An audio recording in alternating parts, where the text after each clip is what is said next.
Announcing a radical new claim of presidential power that is not afforded by the Constitution and that has never been attempted in American history. President Obama today proposed something new, something called prolonged detention. Doesn't sound that bad, right? Prolonged detention. Did you ever see the movie Minority Report? It was based on a Philip K. Dick short story. Came out in 2002. It starred Tom Cruise, remember? He played a police officer in something called the Department of Pre-Crime. Pre-crime is where people are arrested and incarcerated to prevent crimes that they have not yet committed. Mr. Marks, by mandate of the District of Columbia Pre-Crime Division, I'm placing you under arrest for the future murder of Sarah Marks and Donald Dumanos. Take place today, April 22nd, at 0800 hours, 4 minutes. No, I didn't do anything. You didn't do anything, but you're gonna. Future murder. Creepy, right? Putting somebody in jail not for what they've done, but for what you're very sure they're going to do. We're not prosecuting them for past crimes, but we need to keep them in prison because of our expectation of their future crimes. Prevented. We will incarcerate people preventively. Preventive incarceration.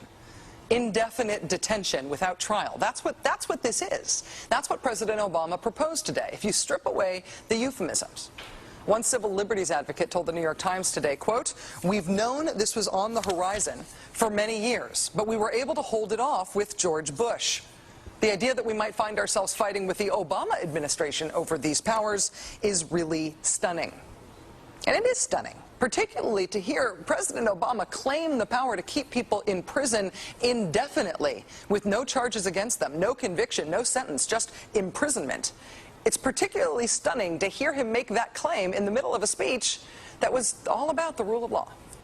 How can a president speak the kind of poetry that President Obama does about the rule of law and call for the power to indefinitely, preventively imprison people because they might commit crimes in the future? How can those two things coexist in the same man, even in the same speech? Well, that brings us to the self-consciously awkward, embarrassing part of this speech today. After condemning the Bush administration for what he called their ad hoc legal strategy, for trying to make things seem legal that patently weren't, this is what President Obama proposed. You'll construct a legal regime to make indefinite detention legal. You will, what does he say? Develop an appropriate legal regime. So you can construct a whole new system outside the courts, even outside the military commissions, so that you can indefinitely imprison people without charges. And you'll build that system from scratch. What's that somebody said about ad hoc legal strategies?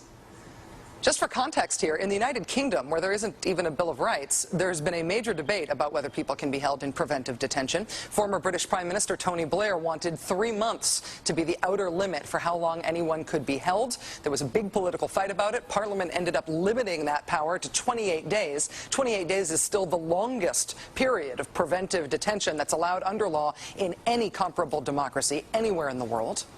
How long would President Obama's proposed preventive indefinite detention last? Well, he's not saying yet, but here's how he defines the threat that he says makes indefinite detention necessary. 10 years from now. So you could get arrested today and locked up without a trial, without being convicted, without being sentenced for, say, 10 years until the threat of your future criminal behavior passes. Prolonged detention, he's calling it. This was a beautiful speech from President Obama today with patriotic, moving, even poetic language about the rule of law and the Constitution, and one of the most radical proposals for defying the Constitution that we have ever heard made to the American people.